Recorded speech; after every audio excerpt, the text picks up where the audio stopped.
a dit, du moins. Sa famille lui a dit, écoute, sur la péniche, quelqu'un a le même don qu'on a dans la famille. Les guérisseurs, c'est des charlatans. De l'autre côté, il y a les médecins qui savent tout. Penseur, leveur, signeur, barreur, coupeur, etc., ce sont des synonymes. Fréquemment, à la consultation, on m'interroge. Docteur, est-ce que j'ai le droit d'aller voir un coupeur de feu? Est-ce que je peux y aller? L'intérieur nous parle, si on l'interroge. Du coup, elle s'approche vraiment à côté de moi et elle me dit « Mais votre copine, là, qui tousse, pourquoi est-ce que vous la soignez pas ?» L'Église, dans le temps, avait plutôt tendance à sataniser ce genre de personnes, mais aujourd'hui, elle est beaucoup plus ouverte et elle se rend compte qu'il y a des gens qui ont vraiment un don.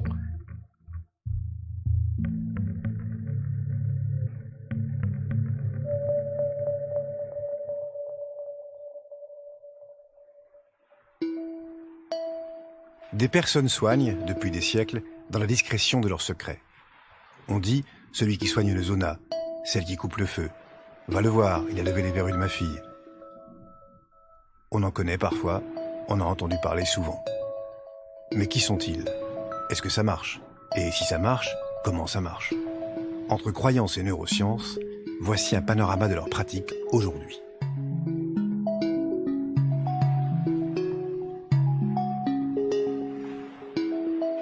La définition du leveur de mots, comme du barreur, comme du coupeur, etc., elle est relativement simple. C'est quelqu'un qui guérit un mal, un symptôme, un seul symptôme, à l'aide d'une formule. La formule, elle peut être inaudible, incompréhensible, elle peut être sous forme d'une prière. Et pour moi, l'un des critères d'être leveur, c'est de ne pas être un professionnel de la médecine. Donc, c'est-à-dire, c'est quelqu'un qui applique sa formule dans le temps de son travail. J'avais des collègues qui arrivaient au travail qui me disaient « Tiens, j'ai mal aux pieds, j'ai mal à la cheville, j'ai mal aux genoux, j'ai ci, j'ai ça. » Même mes responsables, même mes hauts responsables. Et du coup, ça évitait les arrêts de travail. Les gens ne pensaient pas. Et je me suis dit, bon, bah, c'est sympa, c'est chouette, mais finalement... je me suis aperçue que j'aimais faire ça. Les mots les plus courants qu'ils font, c'est-à-dire en fait, les leveurs, ils traitent, j'allais dire, ils traitent tout ce qui handicape le corps comme force ou comme énergie. En fait, il faut pas que le corps soit entravé dans son travail de production. C'est pas une médecine d'urgence, mais presque. C'est les maladies de peau, c'est les maladies, les verrues, les brûlures, les zonas. C'est tout ce qui est comme ça. On a les piqûres, tout ce qui est du tube du système digestif, colique, vomissement, tout ça. Alors avec des termes qui sont des fois un peu particuliers, les fièvres. Oui, les fièvres. Alors, par exemple, les fièvres. Aujourd'hui, il y a très peu de leveurs. Les prières des leveurs concernant les fièvres sont tombées en désuétude. Quand on a une fièvre, on va chez le pharmacien maintenant. Pour moi, ils sont des guérisseurs dans le sens étymologique, j'allais dire, du terme, c'est-à-dire du mot du français guérir. Guérir, c'est, entre autres, c'est débarrasser d'eux. Voilà, je crois que on est dans cette configuration. Le leveur de mots, il veut faire une aide à quelqu'un. C'est une aide à quelqu'un. On va te débarrasser, je vais te débarrasser de ça.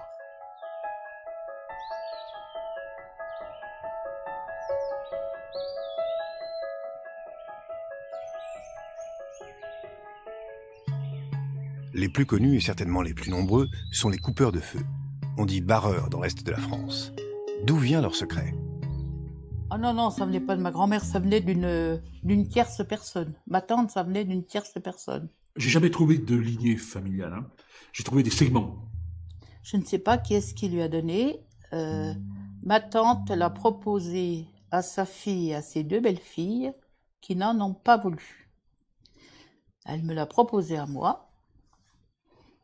Et j'ai accepté, j'ai voulu, donc elle me l'a donné. Je tiens ça de ma maman, qui le tenait elle-même de son papa. Et j'ai une de mes sœurs qui le pratique également. Nous, la prière de la brûlure, c'est le vendredi saint dans une église. C'est très codifié. C'est-à-dire qu'on chuchote. Voilà. Et là, on vous transmet, je dirais, le pouvoir, ou tout l'amour de vos ancêtres, tout ce qu'ils ont fait avant.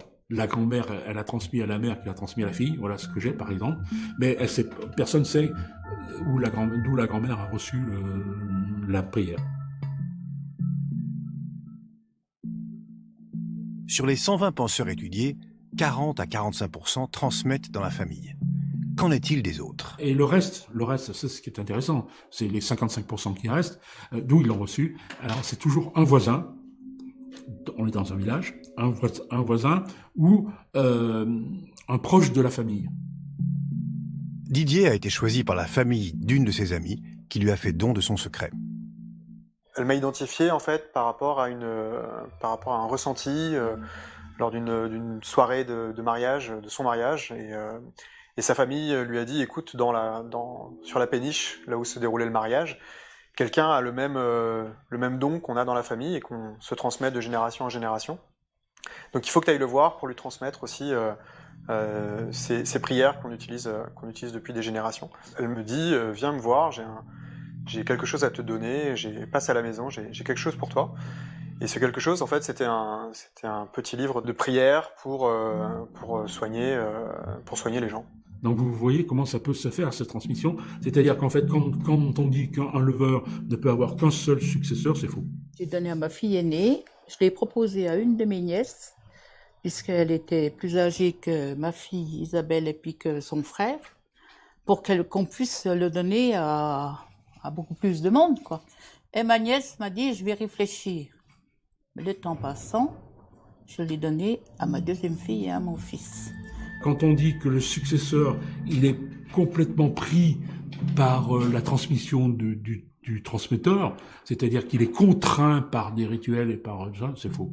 Je n'ai pas cherché à comprendre pourquoi 3 et pourquoi plus jeunes. On m'a dit 3 personnes plus jeunes, moi je suis le truc aussi. Bête et disciplinée. Ouais. J'ai donné à mes 2 enfants, mais il n'y a pas très très longtemps. J'attendais qu'ils me le demandent déjà. Et à 23 et 18 ans, c'est bon, ils veulent bien. Et parce qu'il faut aussi qu'ils acceptent de s'en servir. Il ne faut pas que ça reste dans un tiroir et voilà. Ma fille, elle a 12 ans aujourd'hui. Je sais qu'il y a une prédisposition pas tout à fait la même que la mienne. Je sais qu'elle a quelque chose à développer. Enfin, on en a déjà parlé, ça. Mais elle est petite, elle a 12 ans et je veux pas que... Je veux qu'elle prenne le temps. À chaque heure du jour de la nuit, Seigneur, que tes saints, complaisants, paix rachète et que ce soit grâce de tes souffrances à chaque heure du jour, que Dieu m'assiste. Une formule, quelques gestes simples, forment le petit rituel que se transmettent les penseurs. C'est une des dernières transmissions orales encore actives dans notre société. Je mets mes mains à côté, devant la partie brûlée. Je ne touche pas, il n'y a aucun contact physique. Hein. Je pose pas sur la plaie parce qu'ils ont mal, mais je mets ma main au-dessus de la plaie, en fait. Je me sers de mes mains. Mais elle fait pas comme moi. Je mets mes mains, je souffle et voilà. On entre dans le symbolisme de la force de vie ici, et aussi la force de purification à travers le souffle. Traditionnellement, ne serait-ce que par exemple dans le rituel du baptême, on souffle sur l'enfant, et c'est un geste d'exorcisme. Le prêtre qui souffle sur l'enfant est censé chasser les rémanences que l'enfant a, ne serait-ce qu'à travers son héritage familial, d'une espèce de geste de remise à zéro, en quelque sorte. Dans le chamanisme, on souffle aussi beaucoup, n'est-ce pas? Et puis, lié au souffle, il y a par exemple tout ce qui touche au parfum, à l'encens, aux essences. Donc le souffle, c'est toujours un rapport entre le matériel et le subtil. De cette jonction entre le matériel et le subtil, évidemment, il y a un passage ou une ouverture possible qui va être amplifiée par la mémoire ou par la signification symbolique de ces gestes. Symbolique, mais pas seulement. Il y a aussi un impact physiologique. Pour ce que fait le guérisseur, l'hypnotiseur, le manipulateur, les gestes vont être enregistrés par le patient immédiatement. Alors si on répète ces fonctionnements, les neurones vont se mettre en boucle. Et à ce moment-là, ils vont sécréter en particulier des cytokines. Les cytokines sont des molécules qui vont avoir des fonctions extrêmement importantes, en particulier dans le stress. Et ces molécules, elles sont en connexion directe avec le cerveau.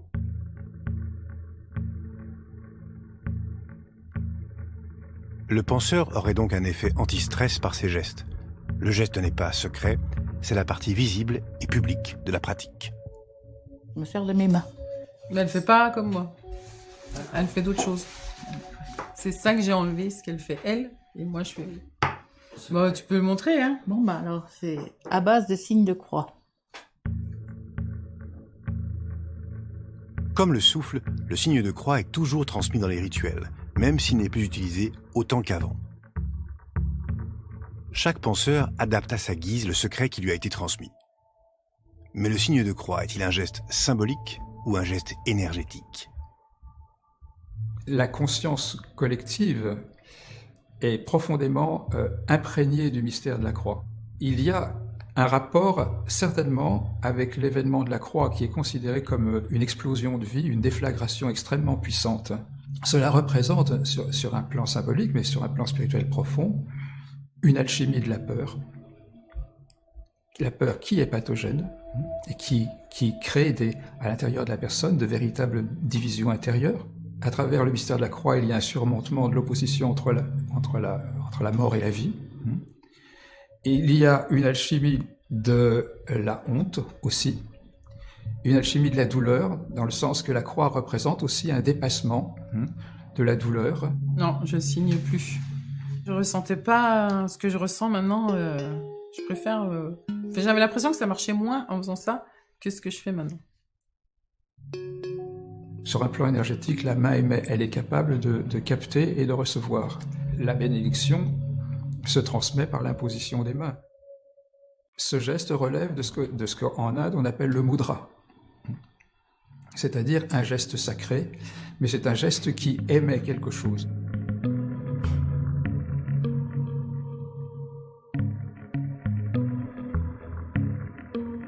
Il récite la prière sur les verrues, il prend une pomme, il la découpe en autant de morceaux qu'il y a de verrues, il reconstitue la pomme avec les verrues dedans, il l'attache, et j'en ai vu un, donc il la jette au fond de son puits, et j'en ai vu un autre qui la met sur la route. Et quand une voiture l'écrase, les verrues ne disparaissent pas, mais sont en instance de disparaître. J'ai un ami qui est professeur de chirurgie, qui est à l'hôpital Nord, et qui grattait la verrue de sa fille depuis des semaines. Moi, j'ai pris une pomme, j'ai dit ma prière, et la verrue est partie sans toucher. Donc, vous voyez, par une prière, par un petit rituel, entre guillemets. Du jour de la nuit, c'est comme des sangs et de blessants, c'est sur lui sera grâce de tes que tu me gardes, et qui que tu me précises, ne fera pas que tu me protèges, que tu me gardes. Chaque penseur garde sa formule secrète, car elle constitue le secret. Les prières ont été diffusées au fil des siècles dans des almanachs, des livrets de colportage, ou tout simplement dans des livres de prières. En voici une pour lever le mal de dents. Sainte Apolline, assise sur la pierre de marbre, notre Seigneur, passant par là, lui dit « Apolline, que fais-tu là ? Je suis là pour mon chef, pour mon sang et pour mon mal de dents. » On peut faire une remarque importante dans ce texte-là, c'est Apolline, elle est assise sur la pierre de marbre. La pierre de marbre, c'est la tombe. C'est-à-dire que pour un mal de dents, se profile dans la perception du malheur biologique, la mort. Apolline, retourne-t'en. Si c'est une goutte de sang, elle tombera. Et si c'est un ver, il mourra. Là, on a le diagnostic. C'est-à-dire que là, le ver est assimilé. Alors, ça, c'est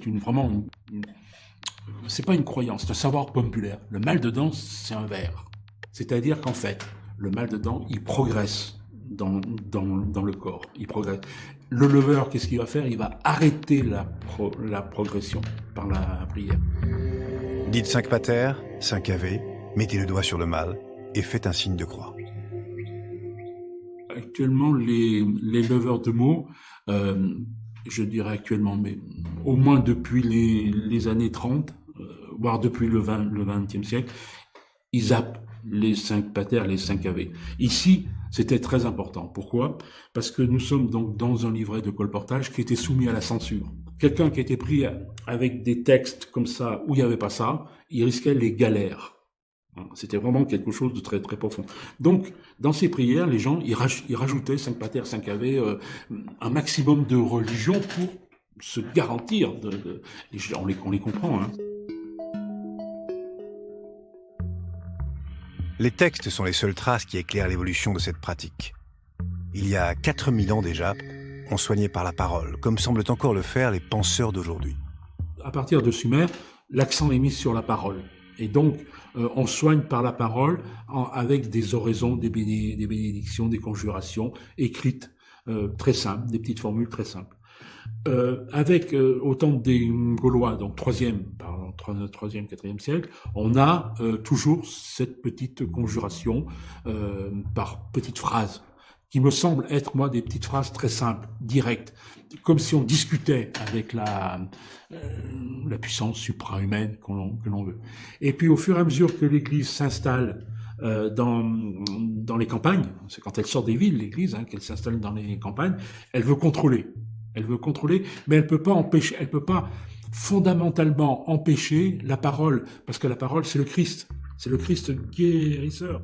Mais elle veut contrôler, parce que pour des problèmes politiques de l'Église, parce que l'Église est une puissance temporelle politique, elle doit aussi régenter son peuple. Et donc elle le régente en disant attention, il y a la sorcellerie, mais la parole reste là. Aucun penseur ne peut nous dire ce qu'il récite, car sa formule constitue le centre du secret. Les prières des penseurs sont des textes vivants. Comme pour les gestes, chacun les transmet tels qu'il les a reçus, mais les adapte lors de sa pratique. Frère Max, exorciste pendant 24 ans, nous livre un exemple de ce besoin d'adapter les textes. J'ai plutôt refait des prières à partir de l'Esprit Saint, à partir de tout ce que j'entendais. Et à ce moment-là, je faisais des prières de libération, ce que j'appelle des prières pas nécessairement de l'exorcisme. Si l'Église a veillé aussi longtemps sur ces prières, il y a des raisons objectives. Car la sorcellerie, pratique très éloignée de celle des penseurs, est toujours active dans notre société. Dans le temps, il y avait un curé dans chaque village et qui essayait de maintenir un peu le troupeau et avait peur des marges. Or, les leveurs de mots, ce sont des gens qui sont dans les marges. Et l'Église a eu peur des marges. L'Église n'a pas été la seule institution à se dresser contre l'activité des penseurs. Si elle a aujourd'hui abandonné sa répression, la médecine savante l'a remplacée depuis le début du XXe siècle. Ma toubib de Bouclan, là, elle y croit pas, mais quand il y a quelque chose qui va pas, donc sa belle-mère, qui est ma cousine qui a eu un cancer du sein, elle lui a dit de venir me voir. Elle croyait pas, alors j'ai dit, il faut peut-être savoir, hein. Compte tenu des pressions exercées par l'ordre des médecins, ceux qui acceptent de parler de ce monde des penseurs sont rares. Pourtant, tous les guérisseurs, leveurs et penseurs que nous avons rencontrés nous ont dit recevoir des patients envoyés par des médecins.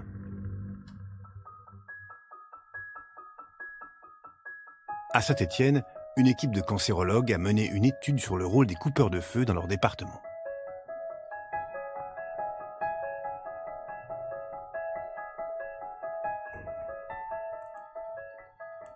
Quand les premiers patients m'ont invoqué ces notions de coupeurs de feu, évidemment, j'ai été un peu surpris.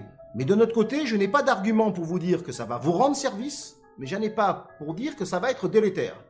Donc je les ai laissés libres d'aller voir un coupeur de feu ou pas, et je les remerciais de la confiance qu'ils me faisaient de m'en parler. Il y a eu réellement un changement de pratique de nos patients. C'est-à-dire quand je suis arrivé ici en 2009, en fait, les patients avaient peur de parler du coupeur de feu, avaient peur d'aborder la question. Il y avait donc vraiment quelque chose de tabou et de mystérieux. Et en médecine d'ailleurs, on est complètement baigné dans un univers complètement rationnel, sans laisser de part finalement à quelque chose qu'on ne peut pas maîtriser. Donc moi, ça m'a toujours un petit peu interrogé. C'est effectivement par bouche à oreille que ça fonctionne, soit voilà entre les patients dans la salle d'attente par exemple s'échangent des noms, ou voilà par bouche à oreille dans leur entourage en fait. Dans la région, ils arrivent fréquemment à trouver des bons contacts. Cette étude a été menée sur 500 patients en 2016. 350 patientes atteintes d'un cancer du sein, 150 patients atteints d'un cancer de la prostate. L'étude montre que plus de 50% des personnes traitées en radiothérapie ont recours à un coupeur de feu. Il y avait une des questions du questionnaire où c'était « Pensez-vous que d'avoir vu un coupeur de feu vous a apporté un bénéfice sur la tolérance de votre traitement ?» Et c'était oui, beaucoup, sur plus de 80% des patientes. L'étude n'a pas montré de bénéfices quantifiables entre les personnes qui ont été suivies par un coupeur de feu et celles qui ne l'ont pas été. Ce qui est évident, c'est que les patients qui ont eu recours à un coupeur de feu, quand on les compare à un groupe de malades qui n'a pas eu recours à des coupeurs de feu, ont le sentiment que leur qualité de vie après le traitement et sous traitement a été mieux supportée, mieux tolérée.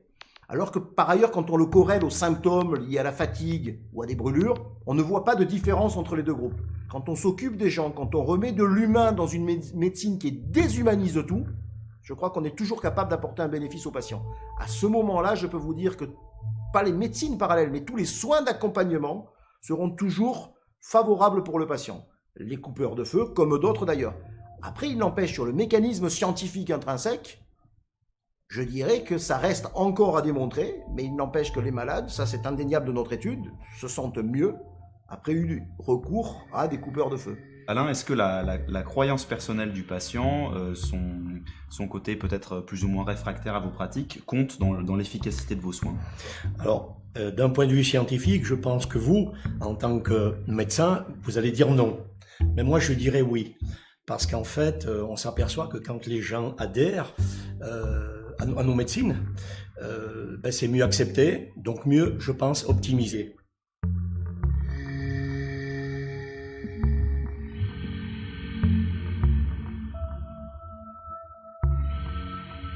Alain a reçu les secrets de sa grand-mère, qui était guérisseuse. Il y a aussi chez les guérisseurs des lignées familiales. Ils se transmettent des formules, des gestes de magnétiseurs, des recettes à base de plantes. Ce sont les derniers représentants de la médecine traditionnelle européenne. Le professeur Matt en garde le souvenir. En effet, je descends d'une famille depuis 4 siècles dont tous les ancêtres sont des tailleurs de pierre guérisseurs. Donc, mon grand-père pensait me passer le secret. J'ai hérité, il m'a donné d'ailleurs, mais je ne vous le montre pas, j'ai pas le droit, c'est top secret. Le petit papier sur lequel, c'est un papier de 10-10, sur lequel sont écrits tout petits les prières. Alors des centaines de saints guérisseurs qu'on invoque. Je fais des études après, je suis devenu médecin, je suis devenu scientifique, j'ai vadrouillé. Et puis je suis revenu au hasard à Besançon comme prof. Et à Besançon se trouvait mon cousin, et le cousin en question était devenu, lui aussi avait hérité du secret finalement. Ce qui lui manquait, c'était les connaissances médicales. Parfois, il me disait, mais je manipule les gens, je pose les mains, mais je ne sais pas vraiment à quoi ça ressemble, pourquoi je touche, à quel endroit je touche. Et quand je ressens ce fourmillement particulier quand on touche les gens au niveau de la douleur, pourquoi ça fait cet effet-là?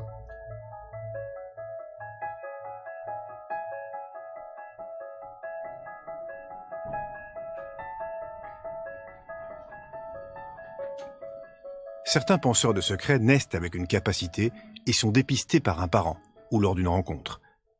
Ils reçoivent donc des formules, mais ce qui les différencie, ce sont leurs mains. Ils deviennent souvent magnétiseurs ou radiesthésistes.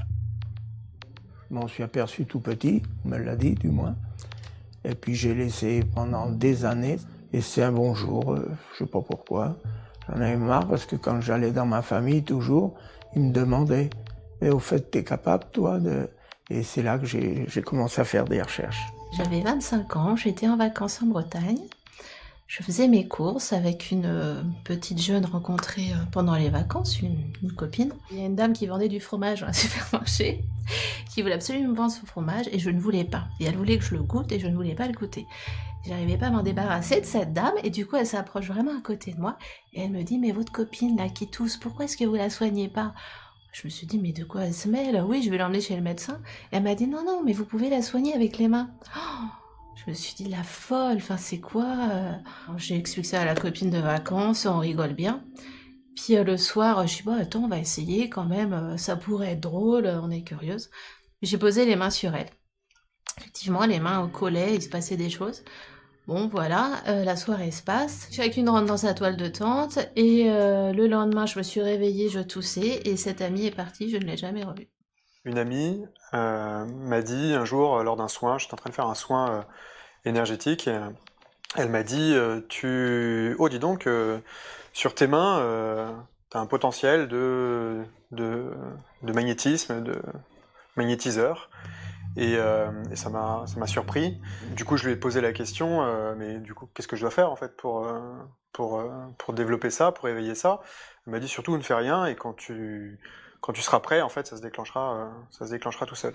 Donc est-ce qu'elle a été soignée, guérie ou mieux, j'en sais rien. En tout cas, moi j'ai toussé pendant 3 semaines.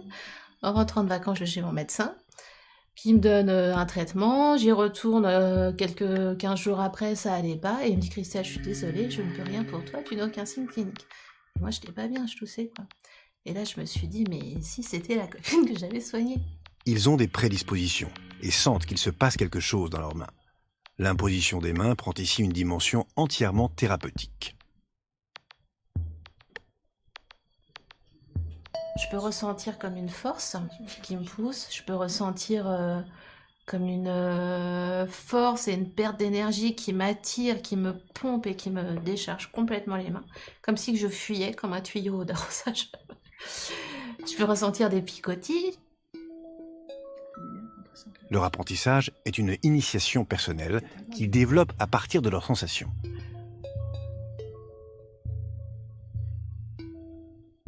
Je prends mon pendule, je me mets en rapport avec la personne, et de là, je descends sur la colonne, jusqu'à temps que mon pendule m'indique qu'il y a quelque chose sur la personne, à cet endroit-là, qui a un problème. C'est par des impulsions que j'ai dans moi que déjà, mon pendule se met à tourner. Il existe un magnétisme qui est lié à l'hémoglobine, les molécules du sang, qui sont riches en fer. Au milieu de ces millions, des milliards de molécules d'hémoglobine qui circulent en permanence, il y a tout lieu de croire qu'effectivement, au niveau du cerveau, au niveau des vaisseaux sanguins du cerveau, au niveau du cœur, au niveau des reins, au niveau des organes principaux, il existe une circulation avec une grande quantité de sang, et cette grande quantité de sang, cette grande quantité d'hémoglobine, peut être génératrice d'un très léger magnétisme. On a mis au point, donc vers les années 70, un appareil qui détecte le magnétisme cérébral. Dans notre cerveau, tous les neurones dans le cortex sont alignés, mais ce sont des colonnes, on parle de colonnes neuronales, et chaque fois que ces colonnes de neurones se mettent à fonctionner de manière intense, elles envoient du magnétisme à l'extérieur, que l'on détecte avec cet appareil barbare qu'on appelle le magnétoencéphalographe.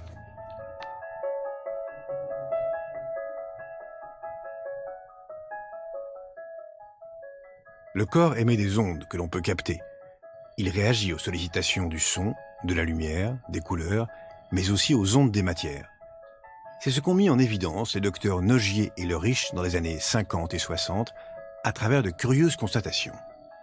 Un professeur de chirurgie qui s'appelait le professeur Le Riche, qui décrit une constatation sur un patient qui avait opéré de l'anévrisme au niveau de la cuisse, et il s'est aperçu qu'en approchant un coton, en approchant la main ou en parlant fortement dedans, il y avait une modification des battements de cette artère. Et à ce moment-là, eh bien, ça fait, entre guillemets, tilt dans l'oreille de Nogier. Il dit, mais si ça bouge, donc ça veut dire qu'une stimulation cutanée va créer quelque chose. Nogier comprend que le corps réagit à des sollicitations extérieures. Il met en place un système qui permet de reproduire ces réactions pour en tirer une analyse et traiter les points d'acupression de l'oreille.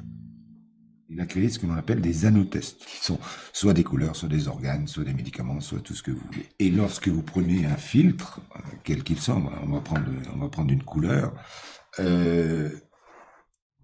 cette couleur est traversée par des photons. Lorsque vous imposez une longueur d'onde d'une fréquence, là, je la pose par exemple sur ma main, c'est traversé. Vous êtes d'accord, c'est pas une barrière, c'est traversé. À ce moment-là, la peau, elle reçoit l'information. Donc la peau envoie une information au cerveau qui le traduit Mais pour savoir si ceci est bon ou pas bon, si ça apporte un traumatisme, si j'apporte un traumatisme à cette longueur d'onde, je vais avoir une modification de mon pouls.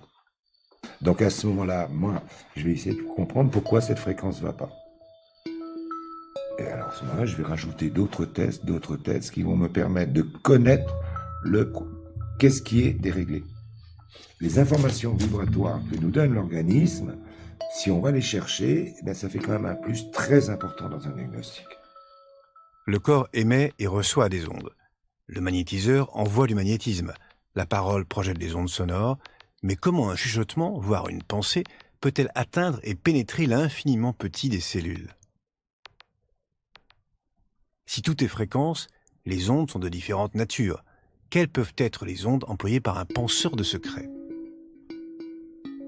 Joël Sternheimer, qui est un physicien français, a développé une théorie ou a démontré en fait l'existence de ce qu'on appelle les ondes d'échelle. Les ondes d'échelle sont la preuve qu'à aucun moment on peut être un observateur d'un phénomène sans être impliqué.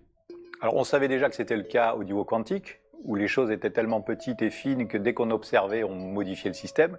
Lui a démontré que dans notre monde à nous, macroscopique, c'était la même chose.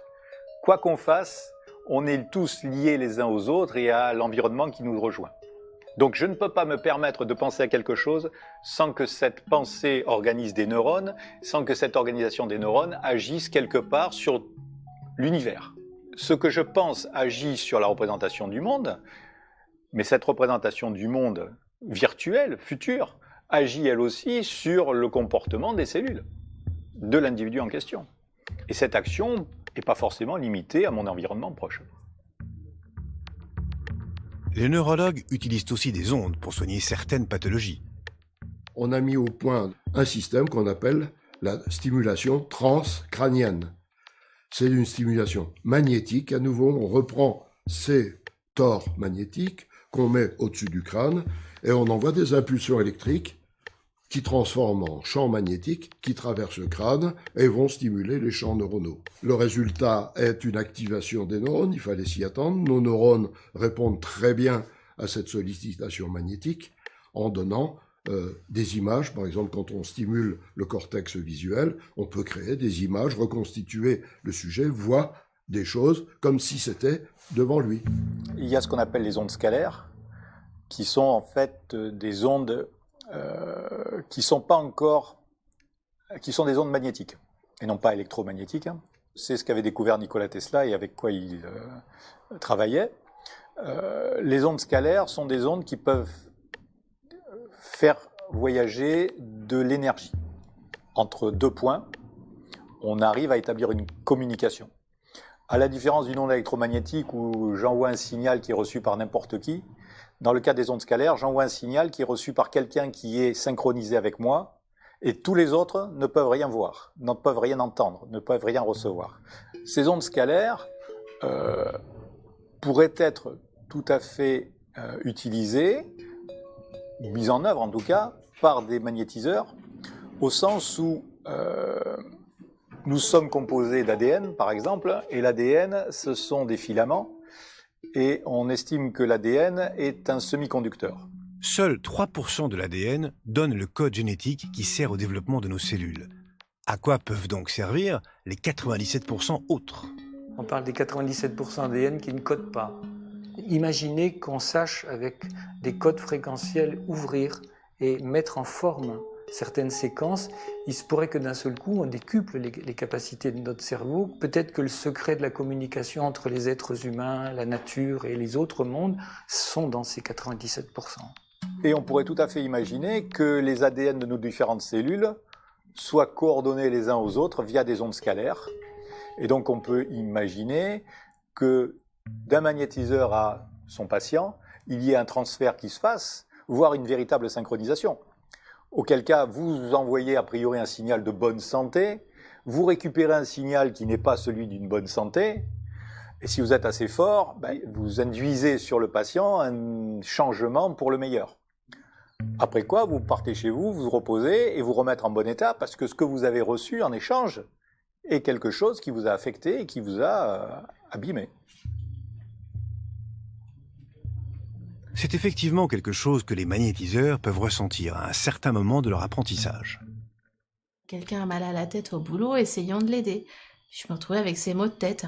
Oh, je me suis dit, oh non, c'est pas drôle. Puis j'ai eu plusieurs petites choses comme ça où je récupérais les symptômes. Bah, si c'est ça, d'aider les gens et se retrouver avec des douleurs ou des maux, c'est pas drôle. Bah, pour pas prendre les douleurs et les maux des gens, bah, je crois qu'il faut apprendre à faire la différence en fait entre soi et la personne qu'on soigne.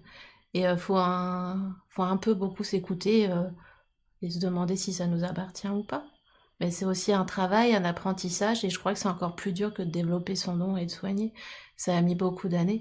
J'ai progressé de mes débuts à maintenant, c'est plus du tout... c'est mieux maintenant, quoi. Je trouve que petit à petit, j'améliore des trucs, je trouve. Ah ben, moi, je n'ai pas progressé. Je reste sur ma petite lancée.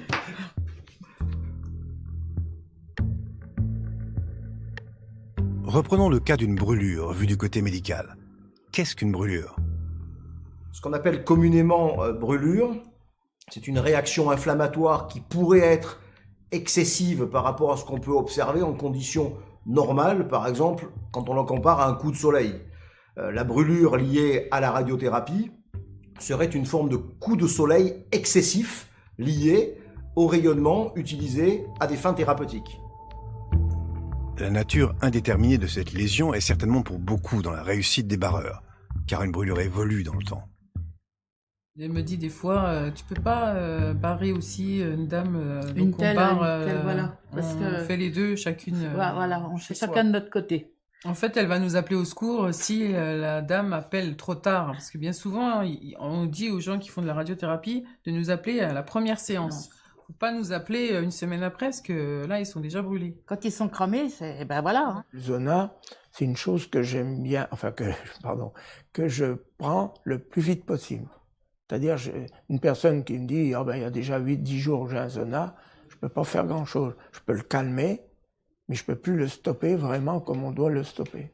Mais si c'est dans les 3 premiers jours, là, en principe, 2-3 fois et on n'en parle plus. Barreurs de feu, magnétiseurs, radiesthésistes, tous insistent sur le fait qu'ils doivent intervenir tôt sur les brûlures et les maladies de peau. Pourquoi disent-ils que ça marche mieux si c'est pris tôt? Dès que vous avez une incertitude, à ce moment-là, le magnétiseur, le barreur de feu est capable de orienter le déroulement des choses pour que ça soit le moins grave possible par rapport à ce qu'on voit. On a beau se brûler et regarder, on ne sait pas si c'est une brûlure profonde ou pas. Il faudra plusieurs heures ou plusieurs jours avant qu'on en soit sûr. La douleur est quelque chose de tout à fait relatif. Pour la même chose, certaines personnes auront très mal et pas d'autres. Ça peut dépendre du moment, ça peut dépendre de plein de choses. Donc, en fait, la brûlure elle-même est indéterminée. À partir de là, ça peut se passer bien, ça peut se passer mal. Si j'observe que ça s'est passé bien, alors j'organise quelque part l'indétermination de l'univers par rapport à ce point précis, d'une certaine manière. Donc, quelque part, j'oriente le décours des choses pour que cet attracteur que j'ai positionné dans le futur, cette vision de « on m'appelle et ça s'est bien passé », existe vraiment. On est 70% à queue, cerveau 80 à 85% d'eau, avec des citernes de liquide partout. Donc il n'y a pas de cellules sans eau, ça n'existe pas. Notre ADN ne peut pas fonctionner sans eau. Une brûlure, c'est une eau bouillante, elle déstructure les tissus, elle coupe les ponts, elle désorganise l'architecture. Et si le guérisseur est capable d'agir sur la structure de l'eau pour lui rendre sa cohérence, voire rendre l'eau cristalline, comme un cristal, il focalise sur le tissu un état, une intensité de lumière et d'ordre qui permet au moule de réapparaître avant qu'il ait disparu totalement. Si ça brûle un peu, il rappelle. Je veux qu'il me rappelle déjà une semaine après.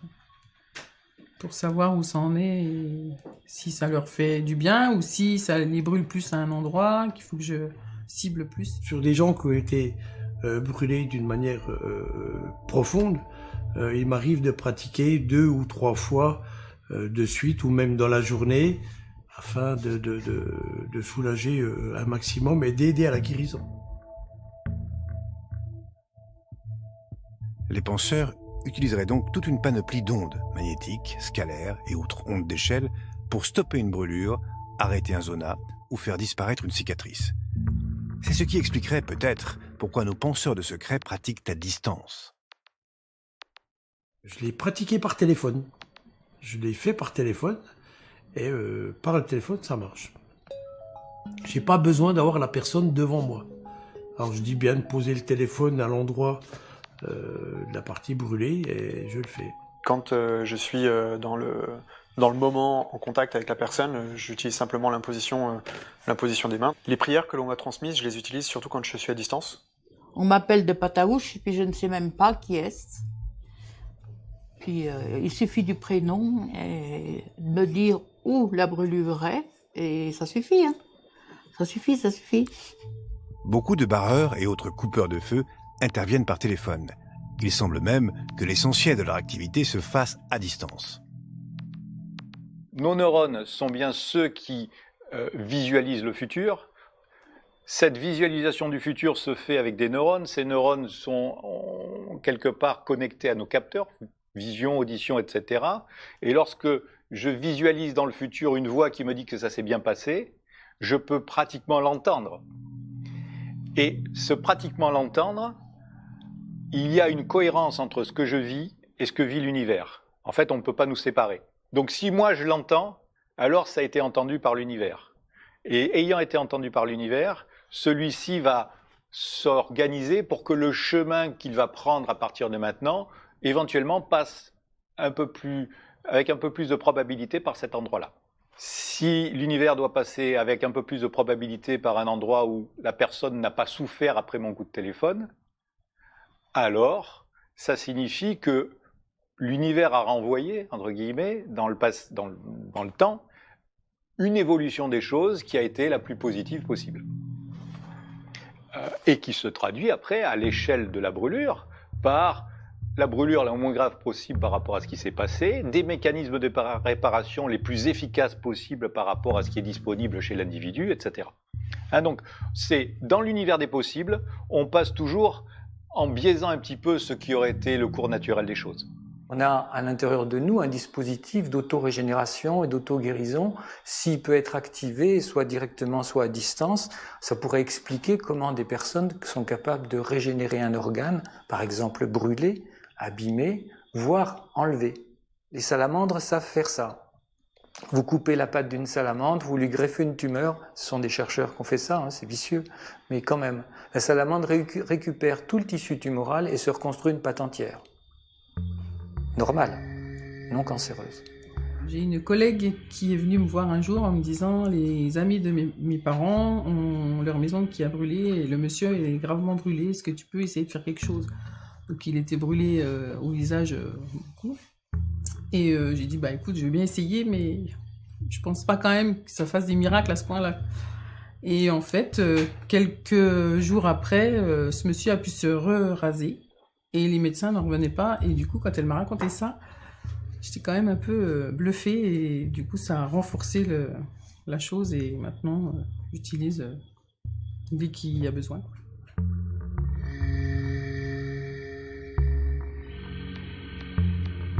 Nos ancêtres avaient déjà constaté ce curieux phénomène de cicatrisation aléatoire d'une brûlure. Lorsqu'on affirme sa certitude, on dit fréquemment « j'en mettrai ma main au feu ». Cette expression vient d'une façon de rendre la justice qui a eu cours jusqu'au Moyen-Âge. L'analyse neuroscientifique révèle une réalité bien plus concrète que toutes ces croyances. Parmi les différentes méthodes pour découvrir la vérité, on avait, lorsque deux personnes se disputaient par rapport à quelque chose, un moyen simple qui était qu'on devait saisir une barre de fer chauffée à blanc dans les mains, qui allait brûler les mains, après quoi on regardait dans le temps comment évoluait la plaie. Et celui des deux qui avait la plaie qui évoluait de la manière la plus rapide et la plus propre, saine possible, était déclaré être celui qui était détenteur de la vérité, et l'autre était celui qui, a priori, était coupable. Pourquoi est-ce que ça peut marcher? Parce que si vous êtes, vous savez coupable ou pas. Si vous savez innocent, alors vous savez que Dieu va intervenir pour que votre plaie soit la plus rapidement cicatrisée possible, etc. Et donc, ne serait-ce qu'au niveau de l'effet placebo, ça peut intervenir. Après, vous pouvez être votre propre barreur de feu, c'est-à-dire que vous savez que Dieu va intervenir, donc vous savez que dans un futur proche, quand on regardera la plaie, elle sera saine et que vous n'allez pas beaucoup souffrir, etc. À l'inverse, quand vous êtes le coupable, vous savez que vraisemblablement Dieu sait que vous êtes coupable aussi, et que vraisemblablement, si Dieu le sait, alors il va faire en sorte que ça va cicatriser pas très vite, que ça sera pas beau et que ça se verra. Entre l'effet nocebo, qui est l'inverse de l'effet placebo, qui fait que vous allez déjà savoir que, plus la visualisation éventuelle que vous faites de votre futur qui est pas très réjouissant, vous pouvez tout à fait avoir à ce moment-là effectivement une différence, alors même que la blessure à l'origine est exactement de la même durée, de la même température pour les mains des uns et des autres.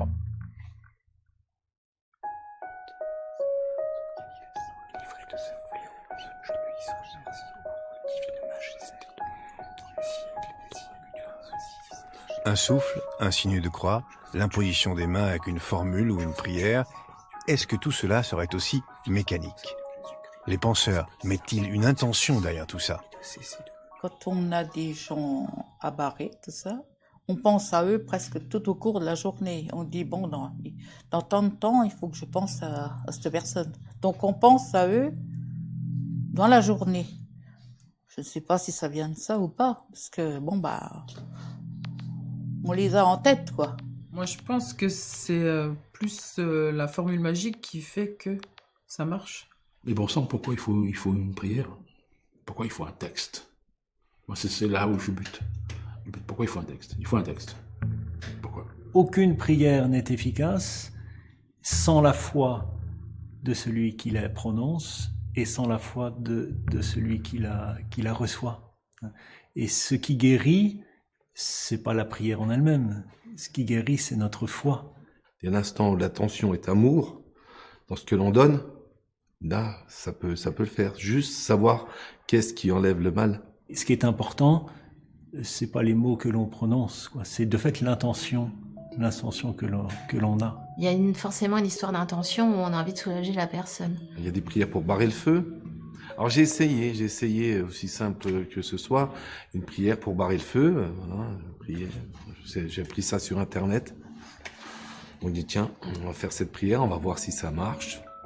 Bon, ça marche, d'accord. La personne au téléphone, gentiment, je prie, voilà, et cette prière, je prie Saint-Laurent. Et je refais quelques temps plus tard pour quelqu'un d'autre qui s'était brûlé, une prière, mais je vous salue Marie, la Notre Père, et ça marche. L'intention qu'on donne à faire les choses bien, dans l'amour de son prochain, ça suffit. Certains diront qu'ils y croient, d'autres pas. Et la science n'apportera pas de preuves de sitôt. Le fait que ça ne soit pas reproductible par n'importe qui, et surtout pas par ceux qui n'y croient pas, fait que ça sort du domaine de la science. Donc la science ne pourra pas le refaire. Mais la science ne s'intéresse qu'à ce qui est reproductible. C'est peut-être que quelques pouillèmes de tout ce qui est possible dans cet univers, et qui devient dépendant de celui qui observe, de celui qui fait. De ses capacités, de ses croyances, etc. Ce qui est certain, c'est que les penseurs de secret ne font aucune publicité de leurs pratiques et qu'ils offrent leurs soins. Si ça ne marchait jamais, ils n'existeraient plus, depuis longtemps. L'élément fondamental des guérisseurs, c'est qu'ils sont capables d'être en conscience, en contact, même s'ils ne comprennent pas, et d'ouvrir leur cœur pour laisser les choses se faire et d'offrir. Ils sont dans le don et dans l'amour. Pour moi, c'est ça qui guérit. Et on ne fait que transmettre et répandre cette force qui nous est donnée gratuitement. Voilà. Vous avez reçu gratuitement, donné gratuitement. Voilà. On fait rien d'autre que ça. Je ne fais pas payer, j'ai pas le droit déjà. Et puis non, mais par contre, si les personnes m'offrent quelque chose, je le prends. Que ça soit un bouquet de fleurs, une bonne bouteille, ou il y en a qui me laissent de l'argent, je le cache pas. Mais c'est pas ça qui compte pour moi. Si on me donne rien, je dirais pas aux gens, bon les secours, ah non. Moi, j'ai ça dans moi, donc je rends service, c'est tout. Quand il y a comme dernièrement, là, voilà, on a eu au Portugal, il y a eu des tas de gens qui qui ont été blessés par tous les incendies qu'on a eu partout. Là, je le fais, moi, à l'intérieur.